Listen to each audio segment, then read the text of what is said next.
I'm pleased to sit down today with Bob Roth, a transcendental meditation teacher for 45 years, New York Times bestselling author of Strength and Stillness. In addition to his teaching, Bob is currently the CEO of the David Lynch Foundation and a director for the Center of Leadership Performance as well. So Bob, thank you so much for coming here today and meeting with me. I really appreciate it. I'm really happy to be here. Big fan of yours, Quinn. So for those of us who are new to transcendental meditation, what is it exactly?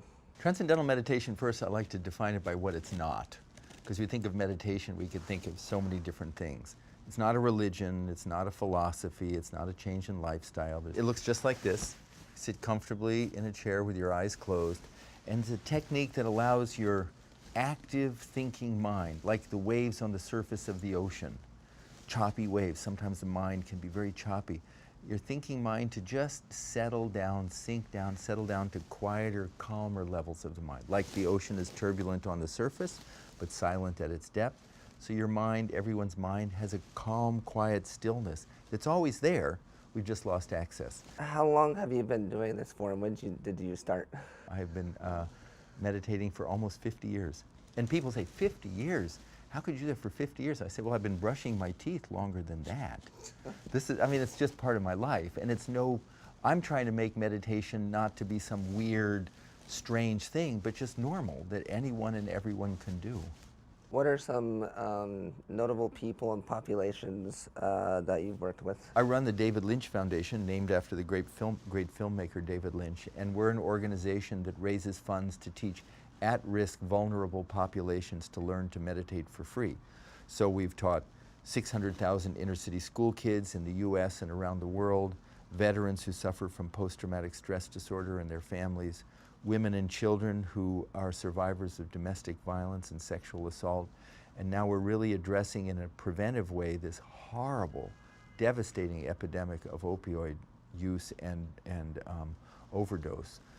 In the process of teaching those people, I've had the opportunity to meet some very creative and really wonderful and famous, well-known people who help raise funds so we can teach these people. And that's Jerry Seinfeld and Hugh Jackman and Katy Perry and Russell Brand and Oprah Winfrey and Ellen DeGeneres. You can be at the top of your game. You can be the wealthiest person in the world, and there's no reason for you to be anxious, but you're caught in this suffocation of anxiety, and you don't want to spend the rest of your life just taking medicines to get rid of anxiety. Yeah. Why is it so challenging for people to live in the present?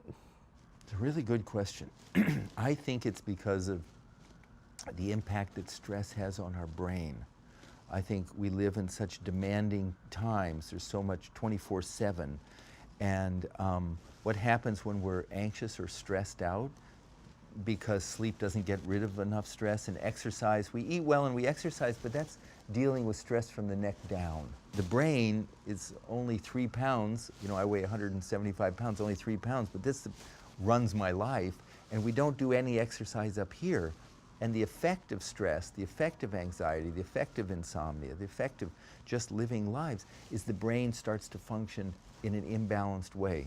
There's a part of your brain called the prefrontal cortex, and that's executive functioning, and that's living in the present, and that's decision making and problem solving and judgment and planning. And you can't judge properly, you can't make decisions properly unless you're living in the present, and that's what this part of your brain does, the frontal lobe.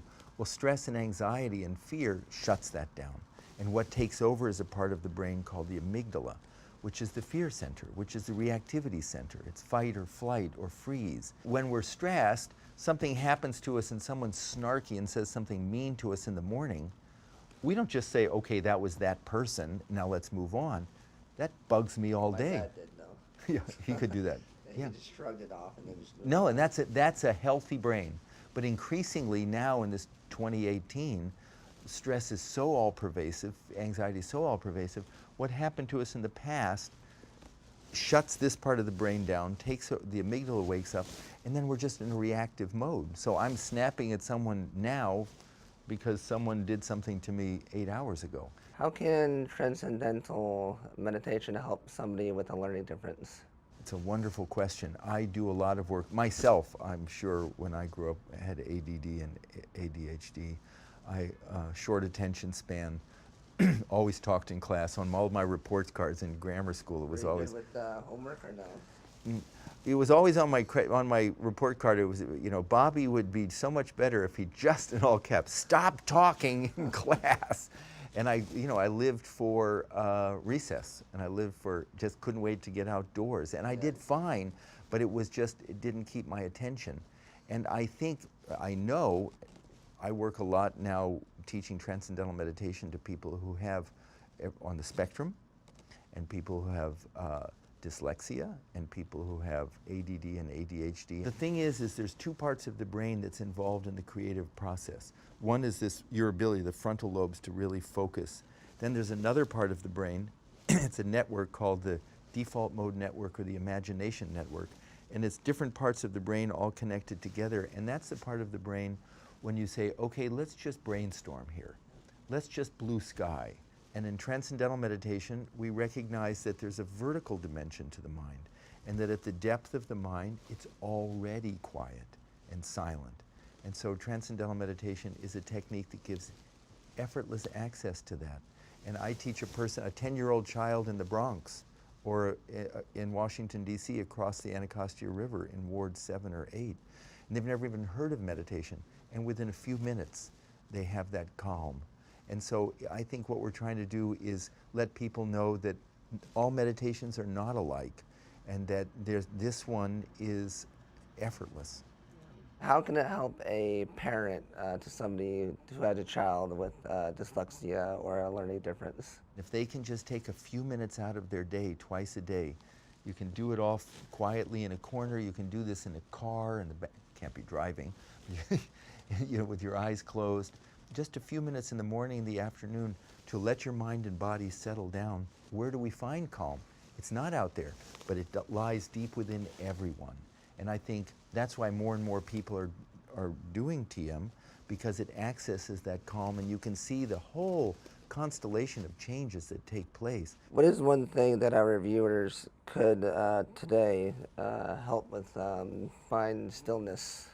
You have to just say, there's going to be 15 or 20 minutes of just quiet, the whole family.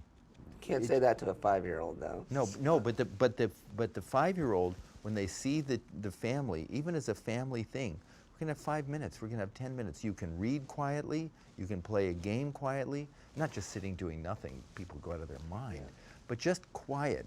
And when we do school programs, so we go into public schools, private schools, charter schools, and it's called quiet time. The whole school begins the school day and ends the school day with 15 minutes of quiet time. And the kids do TM, or they can just nap. Most kids want to do TM.